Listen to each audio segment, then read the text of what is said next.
Madame Sinclair, Madame Anne Sinclair, maintenant que nous nous connaissons un peu mieux, parce qu'on a commencé à dialoguer un petit peu dans la voiture, permettez-moi avant tout de vous souhaiter la bienvenue, car c'est pour nous un grand honneur de vous recevoir dans notre belle synagogue et d'avoir surtout accepté notre invitation. Donc, en mon nom et au nom de toute la communauté juive de Lille, ainsi qu'au nom de tous nos amis ici présents, nous vous en remercions chaleureusement. Je ne vais pas exposer votre brillant parcours journalistique, vous le ferez bien mieux que moi dans quelques minutes. Vous êtes entré dans le cœur des Français il y a de nombreuses années, mais vous débutez votre carrière de journaliste bien plus tôt. D'abord à la radio, lorsque vous intégrez Europe 1, avant de rejoindre la chaîne de télévision FR3.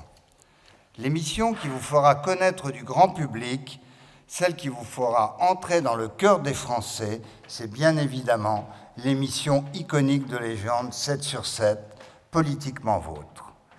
Sur TF1, le grand public découvre cette jeune femme aux yeux bleus, avec ses vestes de tailleur très épaulées, et surtout ses pulls en mohair de la créatrice Annie Blatt.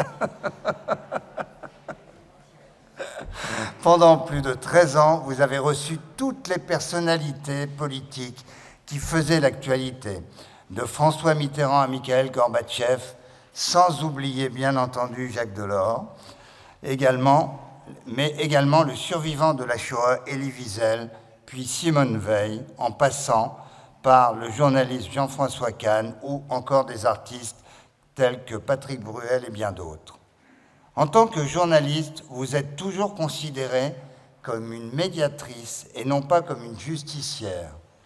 Pour vous, un journaliste se doit d'être humble vis-à-vis de son métier et il n'est pas à égalité avec la personne qui l'interroge. Pour avoir fait face aussi longtemps devant autant d'hommes politiques, il faut avoir le caractère et la force d'une combattante. Si vous me le permettez, Madame Sinclair, votre parcours nous l'a démontré, vous êtes une combattante. Vous êtes loin du rôle que l'on a souvent attribué, celle de la petite fille modèle. Votre carrière fut récompensée à de multiples reprises. 7 d'or de la meilleure journaliste en 1986, celui de la meilleure animatrice de débat en 88 et en 90. Puis, en 2015, vous êtes nommé au grade de chevalier de la Légion d'honneur au titre de journaliste. Lorsque vous quittez le petit écran et après divers projets chez RTL, Paris Match ou encore chez Canal+, vous débutez une nouvelle aventure, celle de la directrice éditoriale de la version française en ligne de Huffington Post que vous avez lancée en 2012. Malgré votre éloignement, vous êtes et vous resterez toujours une journaliste dans l'âme. Vous aviez juré de ne pas écrire vos mémoires et pourtant vous l'avez fait. Dès les premières pages de votre ouvrage, Passé composé, on décèle l'honnêteté avec laquelle vous évoquez vos parents et vos relations compliquées avec votre mère. Petite fille de M. Paul Rosenberg, célèbre marchand d'art, vous êtes née à New York, cette ville où votre grand-père maternel s'est réfugié avec votre famille durant l'occupation allemande en 1940, avant d'échapper au nazisme. Fille d'un combattant de la France libre, vous passez votre enfance entre Paris, New York et l'été dans le Midi. À 8 ans, vous voulez devenir danseuse classique et chanteuse à l'opéra. Mais dès l'âge de 10 ans, en rentrant du collège et en écoutant Europe 1, c'est là que votre vocation est née. Vous vouliez devenir journaliste. Et vous avez, entre parenthèses, merveilleusement réussi.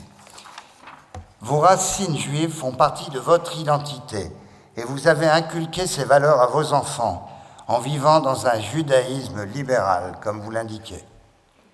Dans votre livre, La rafle des notables, vous revenez sur la douloureuse histoire de votre grand-père paternel, Léon Schwartz, et vous rendez hommage aux hommes pris dans la rafle du 12 septembre 1941, une rafle méconnue du grand public.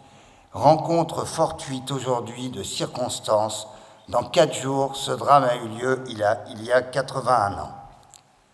Cette période de l'histoire hante chacune de nos familles, Notre devoir de mémoire est essentiel et indispensable pour que cette page, la plus noire de l'histoire de France, comme l'écrit Serge Klarsfeld, ne se reproduise jamais.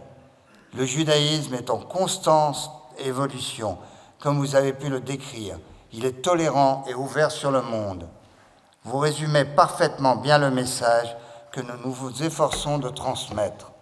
En écrivant ce texte, je me suis remémoré des souvenirs avec mes parents, mes frères et sœurs, et je suis certain que pour vous aussi, mes chers amis, cela doit être le cas. Madame Anne Sinclair, vous avez créé des vocations et marqué toute une génération. Nous aimons la femme qui se définit comme française et juive. Nous aimons ces deux femmes et nous les respectons. Avant de clôturer, permettez-moi à nouveau, une nouvelle fois, de vous remercier au nom de toute la communauté et de toutes les personnes ici présentes, de nous honorer de votre présence. Merci.